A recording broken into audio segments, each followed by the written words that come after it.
Секојдневниот пораст на заболени со COVID-19 вирусот го вклучи алармот на општинскиот кризен штаб, кој на денешниот состанок донесе неколку заклучоци и мерки кои се однесуваат на строги контроли околу движењето на несовесни членови на семејство на позитивни лица кои биле во контакт со истите, контроли во врска со групирање по јавните претпријатија, како и особено да се засилат контролите на викендиците, групирањето на младите и да се изврши едукација во рамките на потесното семејство за спречување на ваквите појави.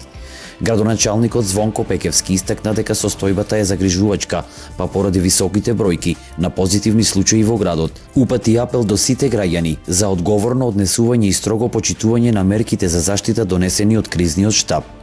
Особено неделата која што измина, на податите на општина веруваме зголемување на бројот на позитивни случаи, зголемување на бројот на активни случаи и само да тоа наметна потреба да денес биде свикано координативното тело за справување со пандемијата COVID-19.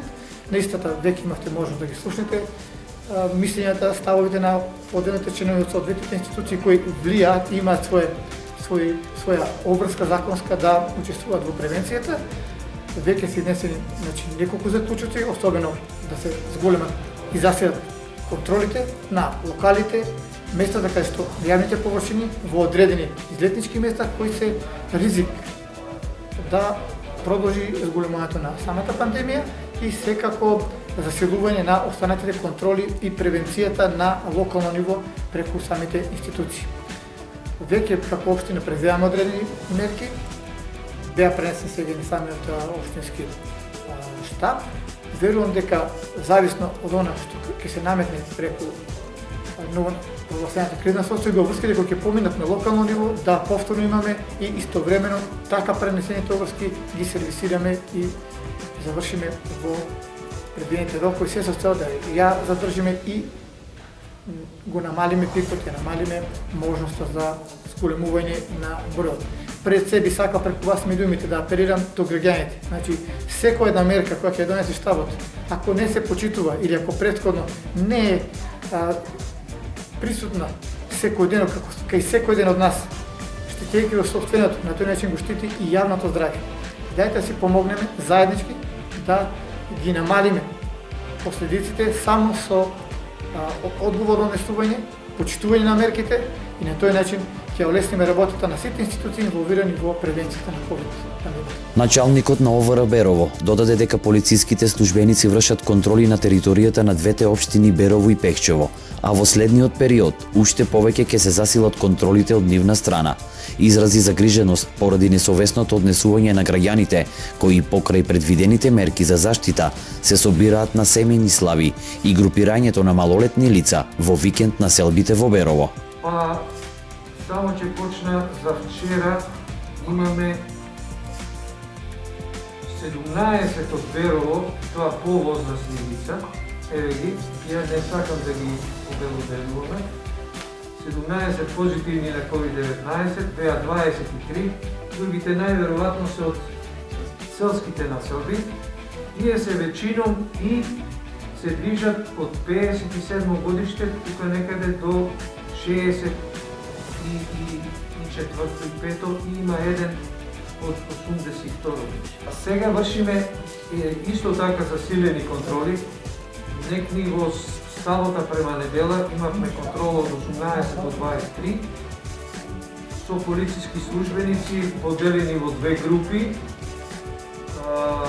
во Берово и Пехчево и беа констатирани 10 прекршоци за неносење на заштитна опрема, односно заштитна маска. Имаше малку замерки дека не се вршат контроли по излетничките места. Има, вршиме контроли, детектираме ги овие викендиците во кои се собираат претежно малолетници од 14 до 17 години. Бидејќи знаеме дека малолетниците ни се најопасен кластер за пренесување на оваа пандемија. Они се претежно асимптоматски, не можеш да ги детектираш дека се болни, а фактички Као колатерална штета се поставителни. Беровчани се исплашени, велат дека и покрај мерките за заштита, несовесноста и непочитувањето на мерките за групирање на населението се главната причина за големиот број на корона позитивни во градот. Едногласни се за воведување на полициски час. Па недисциплина. Недисциплина. Најверојатно младите ќе дај решение. Полициски час под хитно. Да се затвори се. Шо друго? На тоа е недисциплиниран народ, шо друго? Полициски час под хитно. Треба пред се пазење, значи сам за себе да си одговорен, сам себе да се чуваш, да се заштитиш.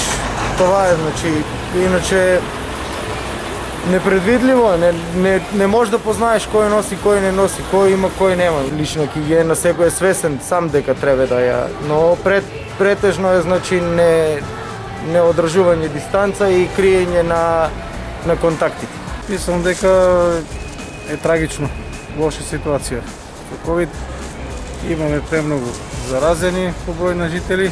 Мислам дека посериозно треба да се свати тоа и сите институции посериозно да реагираат за да се намали, да се почитуваат мерките пред се. Забрана за собирање, носење на заштитни маски, заштитна опрема, тоа. Непочитување на мерките кои се дадени од страна на Комисијата за заразни болести. Еве гледате, собири има, млади ве не почитуваат, не носат тие заштитни средства со кои треба да се видат. Во почетокот неозбилно свативме, али сега пошто е тоа светска криза во самиот свет, каде милиони луѓе умираат, веќе почнува паника од се да владее меѓу граѓаните. Ковид кризата е сега многу опасна, шири се многу брже, а посебно Берово е град дека свето се дружат сите еден со друг и многу се прошири тука. Јас бех позитивен, имах симптоми като температура, кашлах, суво грло, немах вкус, мирис немах и това поминува. После 10 дена еле вика не си инфективен, добих решение за изолација и после не пушчија. Јас сега денеска ми е прв ден навонка. Короната е супер. Короната върви и оди напред, нема попуст. А се, че има короната доведе дека не слушам. Само изолација, иначе това политически час, иначе била. Берово до пред неколку недели важеше за град во кој имаше минимален број позитивни случаи на коронавирусот. Моменталната состојба во градот изнесува 101 позитивен случај и 6 починати, со што Берово е на високото 6-то место на заболени по глава на жител во државата.